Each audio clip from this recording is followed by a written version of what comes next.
Bien, en esta ocasión estudiaremos la configuración externa de la médula espinal.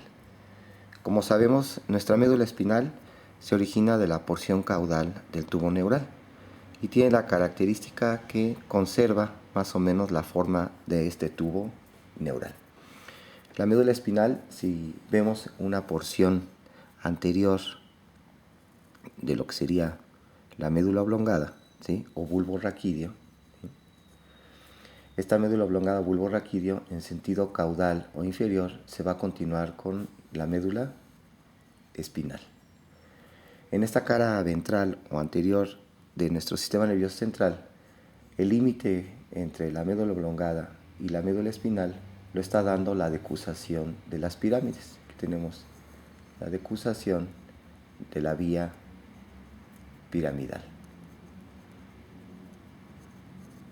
Hacia arriba, en la cara ventral de la médula oblongada, tendríamos aquí los rodetes piramidales donde va descendiendo la vía piramidal, córtico espinal, ¿sí?, y a los lados lo que serían las olivas vulvares o de la médula oblongada.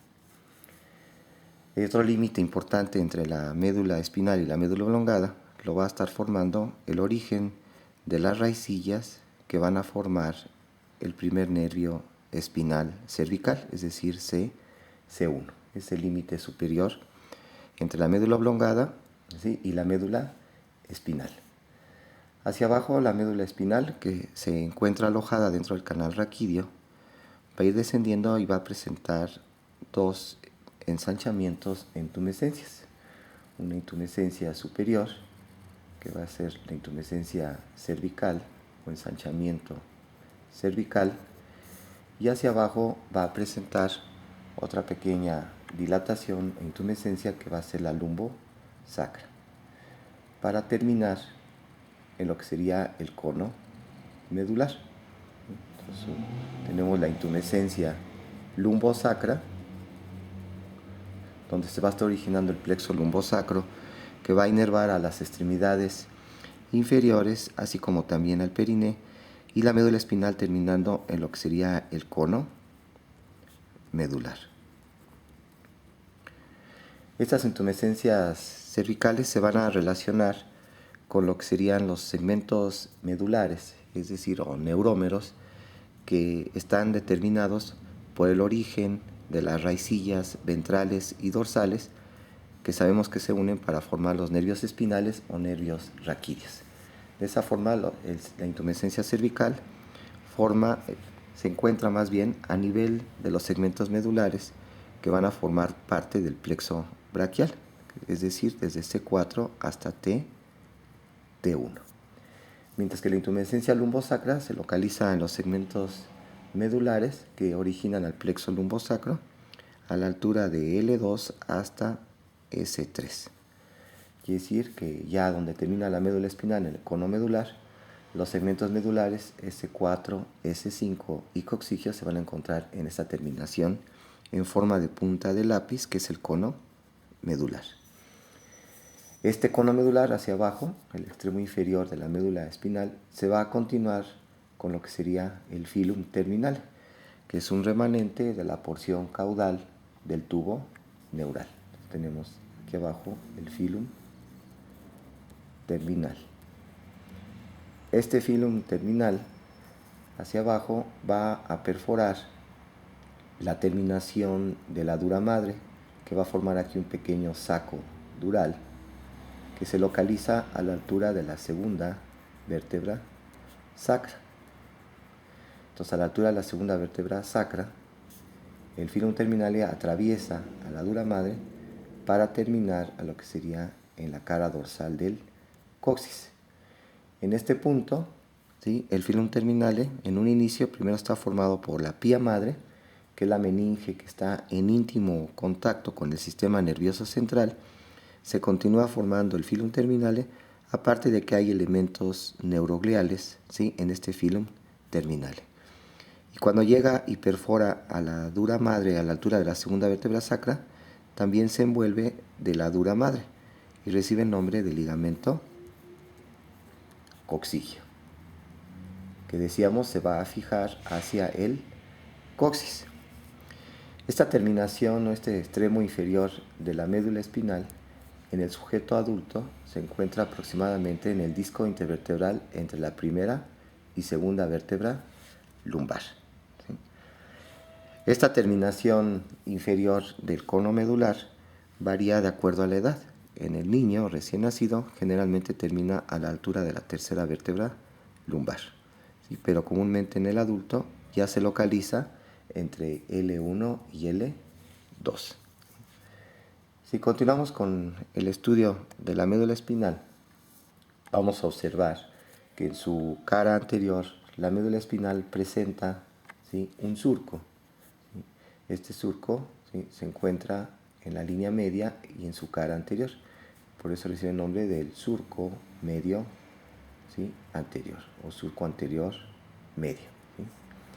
A los lados de este surco, si seguimos estudiando la cara anterior de la médula espinal, vamos a tener que donde se van a originar las raicillas de los nervios espinales, en este caso las raicillas que van a formar la raíz ventral de los nervios espinales, forman aquí dos pequeños surcos un poquito irregulares, que son los surcos colaterales anteriores. Este es el surco colateral anterior, que se encuentra a los lados del surco medio anterior.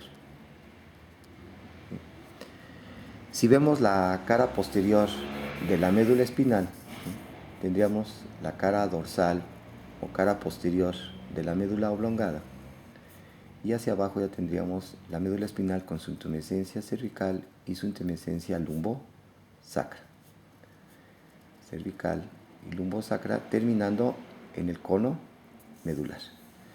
En esta cara posterior o dorsal de la médula espinal tengo otro surco, ¿sí?, que es el surco medio posterior, que se continúa en parte de la cara dorsal de la médula oblongada, y más o menos en la porción media de esta médula oblongada se abre este surco para formar el óvex, que ya estudiaremos en la cara dorsal de la médula oblongada. Este surco medio posterior entonces se continúa también en la cara posterior de la médula oblongada. Tendríamos a los lados de este surco medio posterior, ahora tendríamos la llegada de las raicillas, ¿sí?, dorsales, que van a formar las raíces dorsales de los nervios espinales. Entonces, al igual que la cara ventral o cara anterior, ¿sí?, estas raicillas que forman las raíces dorsales de los nervios espinales van a formar también unos pequeños surcos irregulares, que son los surcos colaterales posteriores. Es el surco colateral posterior. Una característica especial de esta cara dorsal de la médula oblongada es que entre el surco medio posterior y el surco colateral posterior, a partir de los segmentos torácicos altos, vamos a decir a partir del segmento medular T6, existe un surco, ¿sí?, entre el surco medio posterior y el surco colateral posterior, y que también, al igual que el surco medio posterior, este surco se continúa en la cara posterior de la médula oblongada. Este es el surco paramediano posterior, que ya veremos que separa los tractos de grácil y cuneiforme, que se localizan en la cara dorsal de la médula oblongada en el funículo o cordón posterior. Entonces, el surco paramediano posterior, que se localiza entre el surco medio posterior y el surco colateral posterior, y que solamente se encuentra de T6 hacia arriba en los segmentos medulares cervicales y se extiende en la cara dorsal de la médula oblongada. Este es el surco paramediano posterior. Si recordamos un poquito del desarrollo embriológico de la médula espinal al final del primer trimestre de la gestación, ¿sí?, esta médula espinal, ¿sí?, tiene una longitud, ¿sí?, igual que la longitud de la columna vertebral. Entonces tendríamos aquí nuestra columna vertebral con su porción terminal, que es el sacro. Observamos que la médula espinal, que es el contenido, tiene la misma longitud que el continente, que es la columna vertebral. Esto sucede al final del primer trimestre del embarazo, de tal manera que los nervios espinales o nervios raquídeos están emergiendo, ¿sí?, en forma horizontal, porque encuentran inmediatamente su agujero intervertebral, su agujero de salida. Recordemos, ¿sí?, que existen 8 pares de nervios cervicales, ¿sí?, espinales, ¿sí? Tenemos 12 nervios espinales torácicos, 5 nervios espinales lumbares, 5 nervios espinales sacros y un solo coccigio. Que nos da 31 pares, ¿sí?, de nervios espinales o nervios raquídeos, y que estos van a estar emergiendo por los agujeros intervertebrales que decíamos que se encuentran entre los pedículos de las vértebras adyacentes. Después del término del primer trimestre del embarazo, ¿sí?, crece más rápido la columna vertebral que la médula espinal, y esto es lo que va a provocar que el continente, ¿sí?, que es la columna vertebral, sea más largo que el contenido, de tal manera que si aquí tenemos la emergencia del quinto nervio sacro, ¿sí?, al crecer más rápidamente la columna vertebral, ¿sí?, aquí tendríamos la columna vertebral esquemáticamente terminando aquí en el sacro, ¿sí?, la médula espinal, decíamos que en el adulto se encuentra a la altura ya de L1, L2. Entonces, si aquí ejemplificamos la terminación de la médula espinal en L1, L2, este nervio sacro, S5, ¿sí?, se tiene que alargar, ¿sí?, para poder salir, ¿sí?, a nivel del hiato sacro, es decir, por abajo de la quinta vértebra sacra, ¿sí?, en el hiato sacro. Entonces aquí estaría saliendo, ¿sí?, las raíces, la raíz ventral y raíz dorsal que van a formar el quinto nervio sacro, se alargan y se unen un poco antes de llegar a su agujero de salida en el hiato sacro para formar el quinto nervio sacro, S5. Lo mismo va a suceder con el resto de raíces. Aquí tendríamos, ejemplificaríamos S4, ¿sí?, que va a salir aquí entre la cuarta y quinta vértebra sacra, en los agujeros sacros anteriores y posteriores, S4. Entonces, de esa forma vemos que por abajo de la terminación de la médula espinal se está formando, ¿sí?, unas raíces que están alargadas para alcanzar su agujero de salida y van a formar lo que se denomina la cola de caballo. Entonces, la cauda equina o cola de caballo va a contener propiamente casi todas las raíces lumbares, desde L2, y todas las raíces sacras y la única coccigia.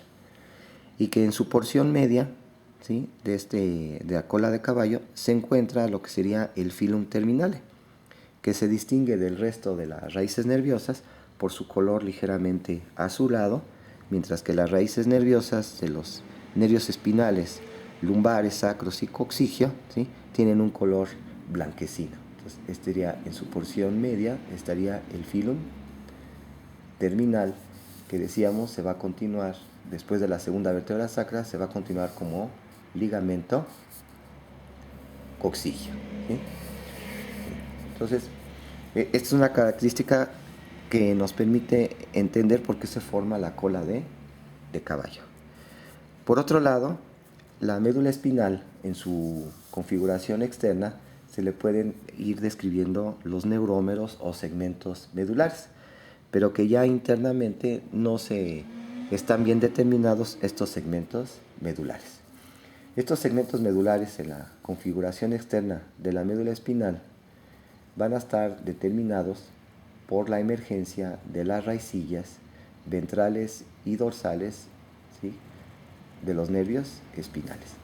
Entonces tenemos aquí que van a formarse la raíz dorsal, que es aferente, es sensitiva, y aquí tendríamos la raíz ventral, que es motora, es decir, es eferente.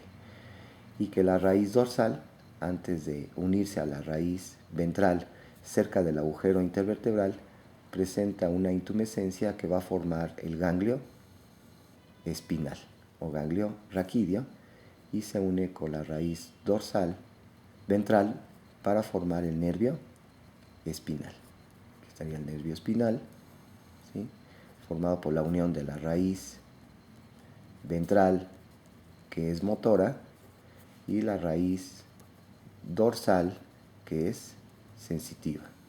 Y esta raíz dorsal presentando el ganglio espinal o ganglio raquídeo, que contiene neuronas sensitivas.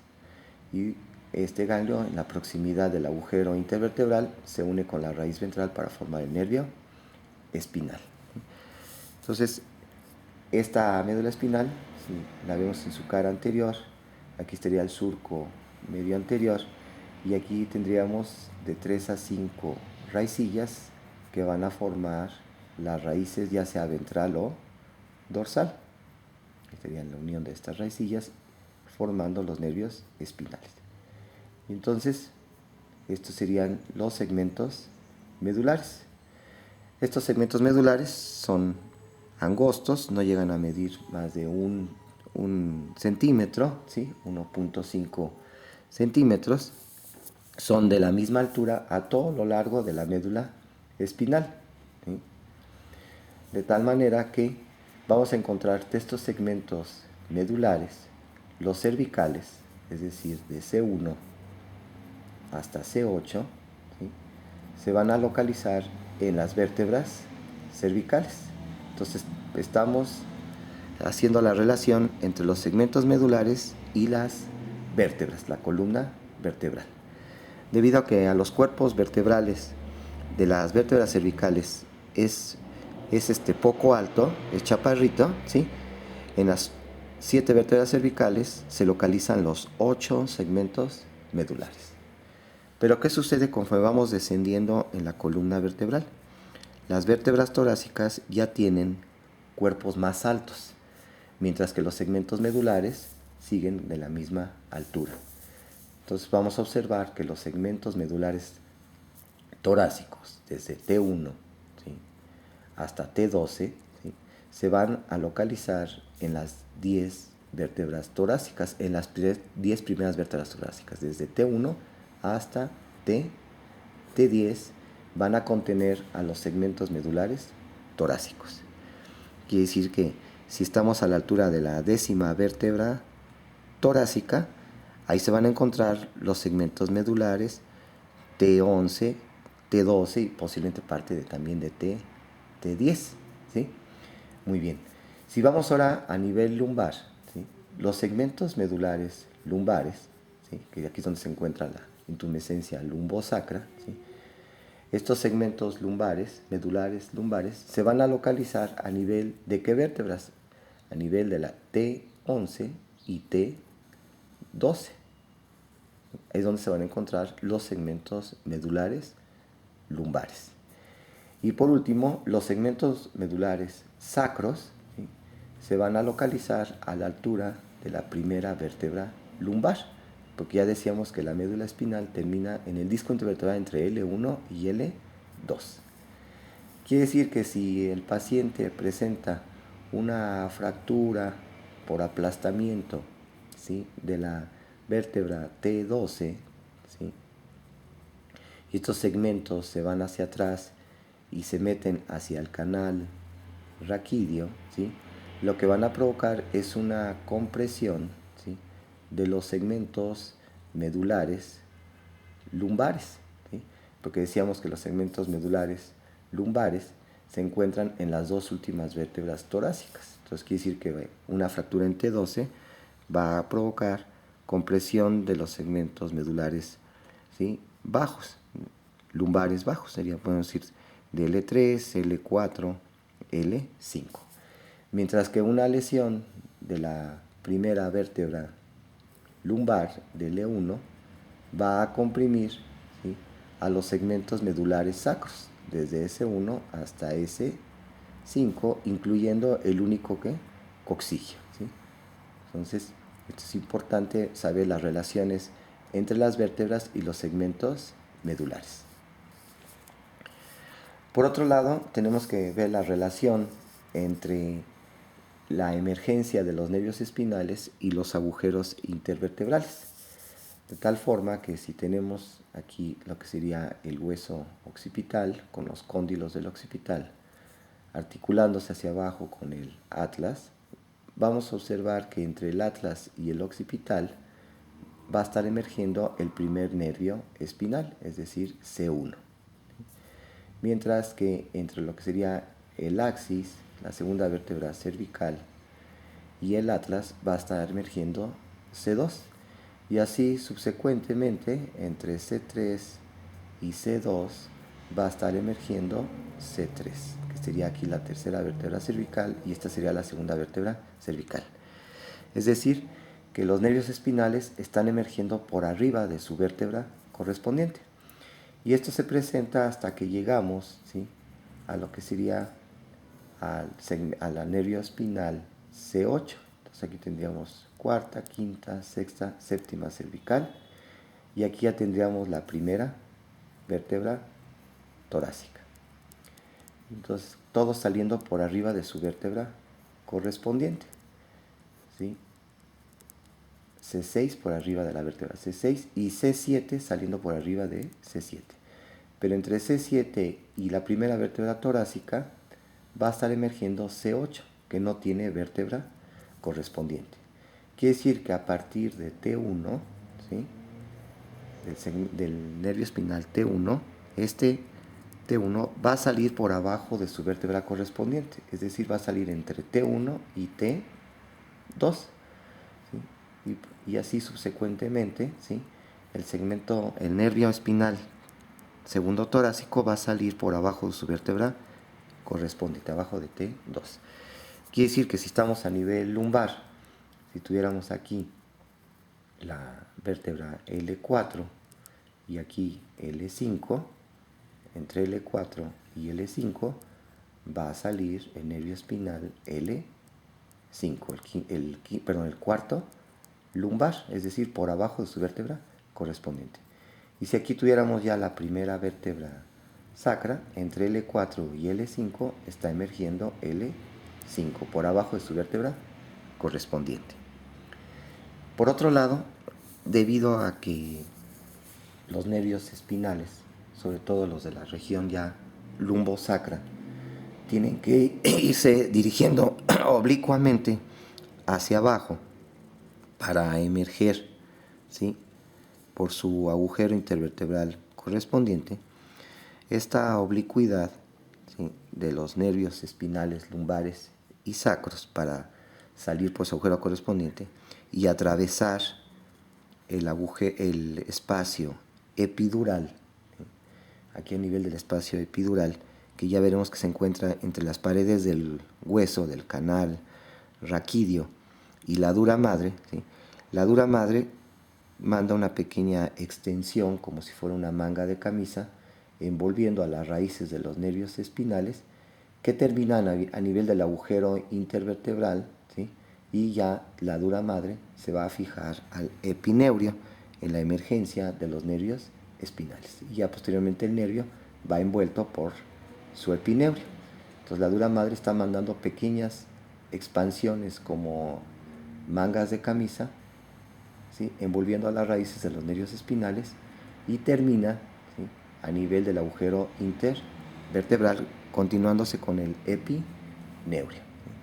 Entonces, este trayecto de los nervios espinales en el espacio epidural, en los segmentos lumbosacros, si vemos una cara posterior de los cuerpos vertebrales, cortando el arco de las vértebras, es decir, cortando lo que serían los pedículos, aquí vamos a poner el sitio donde se cortaron los pedículos, y aquí tendríamos otra vértebra, su cuerpo vertebral en su cara posterior, aquí el sitio donde se cortó del pedículo, que sabemos que los pedículos se fijan cerca de la cara superior de los cuerpos vertebrales. Aquí tendríamos otra vez el pedículo cortado. Y aquí estarían los discos intervertebrales. Entonces es una cara posterior de la columna vertebral. Y aquí tendríamos, si vamos a suponer que este fuera L3, la tercera vértebra lumbar, esta la cuarta y esta la quinta vértebra lumbar. Entonces aquí estarían emergiendo estas raíces nerviosas de los segmentos lumbares y sacros, envueltos por la dura madre y que tienen un trayecto en el espacio epidural o peridural. Entonces tendríamos aquí la emergencia entre L3 y L4, tendríamos la emergencia de la raíz, ¿sí? L4, L3, porque sale por abajo de su vértebra correspondiente, que estaría el nervio espinal L3. Y aquí vendría descendiendo, ¿sí?, en el espacio epidural, ¿sí?, el nervio, las raíces que van a formar el nervio espinal, ¿sí?, que sería el L4, que va a salir entre la cuarta y quinta vértebra lumbar, por abajo de su vértebra correspondiente. Este trayecto es importante saberlo en el espacio epidural de estas raíces que van a formar los nervios espinales, para entender qué raíces nerviosas se van a comprimir cuando se presentan las hernias de los discos intervertebrales hacia atrás. Entonces, si vemos la vértebra, vamos a suponer que este es un corte entre la tercera y cuarta vértebra lumbar. Tendríamos aquí el cuerpo vertebral de L3, aquí atrás los pedículos con los procesos transversos y aquí el proceso espinoso. Y aquí el canal raquídeo, ¿sí?, el foramen vertebral. Y entonces, si estamos a nivel del disco intervertebral L3, L4 y se presenta una hernia, ¿sí?, si esta hernia es posterior y lateral, aquí en este sitio, lo que va a hacer esta hernia es comprimir, si es una hernia entre tercera y cuarta vértebra lumbar, lo que va a hacer es comprimir al nervio, a las raíces del nervio espinal L4. Entonces una hernia discal L3, L4 me comprime el nervio espinal L4, una hernia posterolateral. Ahora, hay hernias, sí, que son menos frecuentes, que son hernias que se van así muy laterales, y se dirigen hacia el foramen. Entonces estarían aquí muy laterales y dirigiéndose hacia el foramen. Si son hernias muy laterales, ¿sí?, hacia el foramen, que son las hernias foraminales, aquí se va a comprimir a la raíz que está pasando por ese agujero intervertebral. En este caso, si es una hernia foraminal entre L3 y L4, pues va a comprimir a la raíz que sale por este agujero intervertebral. Y como sabíamos que salen por abajo de su vértebra correspondiente, entonces se va a comprimir el nervio espinal L3, en caso de una hernia foraminal. En cambio, en caso de una hernia posterolateral o una hernia lateral, va a comprimir a la raíz que va en el espacio epidural y que va a emerger en el agujero intervertebral inferior. En este caso, si es una hernia posterolateral L3, L4, se va a comprimir la raíz nerviosa de L4 y nos va a dar sintomatología clínica de compresión de la raíz L4, esta hernia. Entonces es importante esta característica de las raíces lumbosacras en su trayecto en el espacio epidural. Aquí podríamos poner el resto del saco dural que termina hasta la segunda vértebra sacra y aquí originándose las raíces de los nervios espinales envueltos por expansiones de la dura madre, ¿sí? Si vemos los elementos de fijación que están rodeando aquí a la médula espinal, ¿sí?, vamos a observar que en las caras laterales de la médula espinal hay unas expansiones de la meninge que está en íntimo contacto con el sistema nervioso central, que es la pía madre. Entonces, a los lados de la médula espinal, en sus caras laterales, se presentan unas expansiones en forma de alitas de la pía madre, ¿sí?, que tienen un borde festoneado. y por eso recibe el nombre de ligamento dentado. Entonces el ligamento dentado proviene de la pía madre o de la madre tierna, ¿sí? Y que va de la cara lateral de la médula espinal y se extiende lateralmente y termina en un borde festoneado. Son aproximadamente 21 dientecitos que se van a fijar a la dura madre, es decir, tienen que atravesar al aracnoides, ¿sí? Perforar al aracnoides para fijarse a la dura madre. Si hacemos un esquema del canal raquídeo, donde tendríamos aquí el cuerpo vertebral y posterior al cuerpo vertebral tendríamos lo que sería el arco de las vértebras, el pedículo, y aquí estarían las láminas posteriormente y los procesos transversos y el proceso espinoso. Entonces vamos a estar por abajo, arriba de L1, es decir, aquí vas a encontrar nuestra médula espinal. Esta sería la médula espinal, la porción profunda, ¿sí? La médula espinal cubierta por una membrana de meninge, que es la pía madre. Entonces tenemos aquí la pía madre envolviendo, ¿sí? Cubriendo a la médula espinal en este caso. Superficialmente tendríamos propiamente lo que es la dura madre, el saco dura madre, de la dura madre, que es la dura madre espinal. Aquí sería la dura madre. Entre la dura madre y las paredes del canal raquídeo, que está formado por los cuerpos, por las vértebras, ¿sí? Tanto por su arco como su cuerpo, así como también la relación con los ligamentos, el ligamento longitudinal posterior y los ligamentos amarillos que están entre las láminas, se está limitando este espacio, que es el espacio epidural o espacio peridural. Este espacio epidural contiene grasa, ¿sí? Tiene gran cantidad de grasa, y también hay un plexo venoso, entonces también tiene grasa y venas. Y también va a contener, ¿sí? Sobre todo, gran parte del trayecto de lo que decíamos, de las raíces de los nervios espinales, lumbares y sacros, envueltos por expansiones de la dura madre. Entonces también contiene, ¿sí?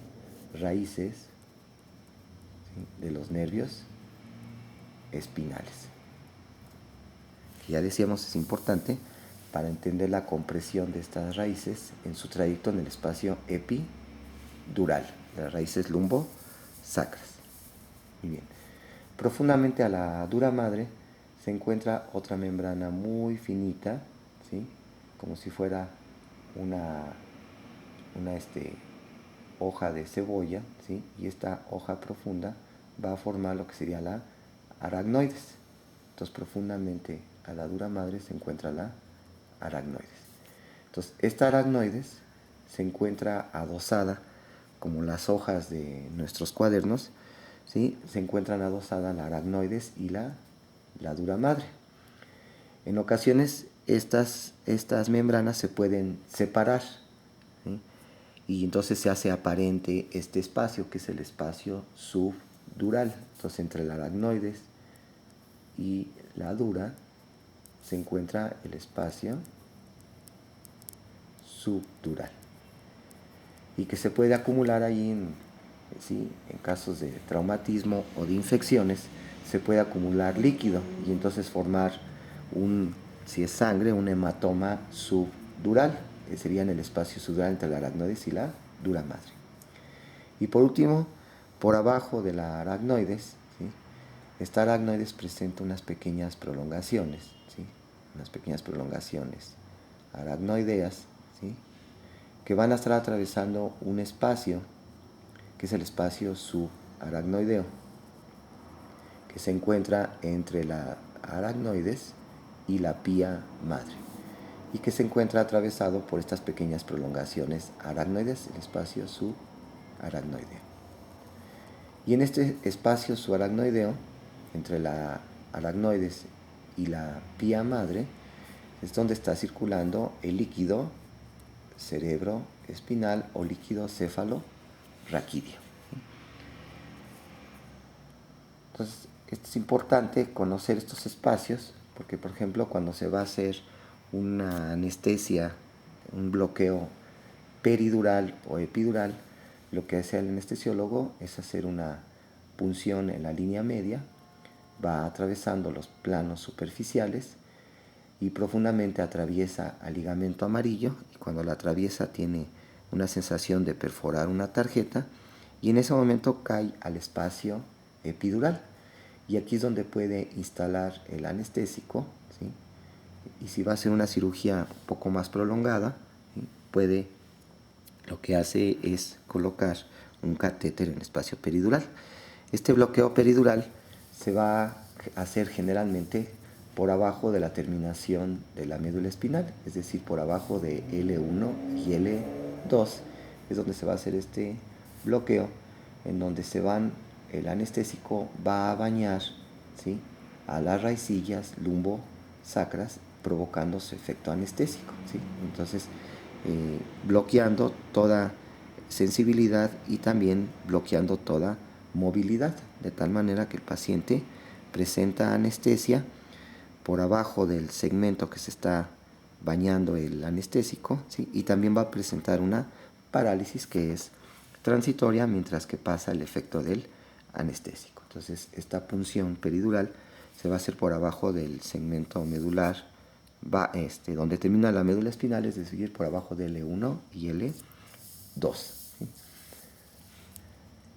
También vamos a observar, ¿sí?, que por abajo de la terminación de la médula espinal en L1 y L2, el espacio subaracnoideo se agranda, es muy grande, ¿sí? Este espacio subaracnoideo desde L1 a L2 hasta donde termina el saco dural, que es a la altura de la segunda vértebra sacra.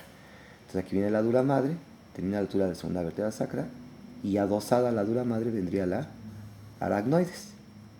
Entonces el espacio aracnoideo desde L1 a L2 hasta la segunda sacra es muy grande, y esta acumulación de líquido cefalorraquídeo en el espacio aracnoideo recibe el nombre de cisternas, que en este caso va a ser la cisterna lumbar, que es la cisterna más grande. Ya veremos que a nivel intracraneal existen otras cisternas. Entonces, las cisternas no son más que sitios donde se acumula gran cantidad de líquido cefalorraquídeo, es decir, en el espacio subaracnoideo. Esta cisterna lumbar estamos viendo que está ocupada por las raíces que forman la cola de caballo, también está ocupada por el filum terminale. Y la importancia de esta cisterna lumbar, que es el sitio donde frecuentemente se toman muestras de líquido cerebroespinal. En el caso que sospechamos una neuroinfección, sobre todo una meningitis, donde el paciente presenta un cuadro infeccioso previo, que puede ser una neumonía o una gastroenteritis, y esta neumonía o gastroenteritis se complica con una neuroinfección que afecta a las meninges y provoca una meningitis. Y de esa forma, ¿sí?, este proceso inflamatorio de las meninges va a provocar cambios en la estructura física y química del líquido cerebroespinal, que normalmente tiene un aspecto muy cristalino, transparente, dicen aspecto de agua de roca, con escasas proteínas, de 15 a 45 miligramos de proteínas, también glucosa, que es más o menos la mitad o 2/3 de la glucemia, y propiamente carece de células, y cuando las presenta son de 1 a 3 células de mononucleares. Pero cuando hay un proceso inflamatorio se modifica totalmente estas características físico-químicas del líquido cerebroespinal. Entonces el paciente presenta, después del proceso inflamatorio pulmonar o gastroenteral, empieza con sintomatología del sistema nervioso, con cefalea intensa, fiebre, letargia, empieza a quedarse dormido, desorientación, y puede caer en estado de coma y presentar crisis convulsivas. Y a la exploración física, el paciente, si le queremos flexionar su cuello, vemos que hay una rigidez, ¿sí?, involuntaria, antiálgica, que son los signos de irritación meningia, como la rigidez de nuca y ya posteriormente se estudiarán los signos de Kerning y Brudzinski. Y entonces el médico, para hacer un estudio de líquido cefalorraquídeo, va a hacer una punción lumbar, ¿sí? Generalmente entre la tercera y cuarta vértebras lumbares, L3, L4, o bien entre L4 y L5.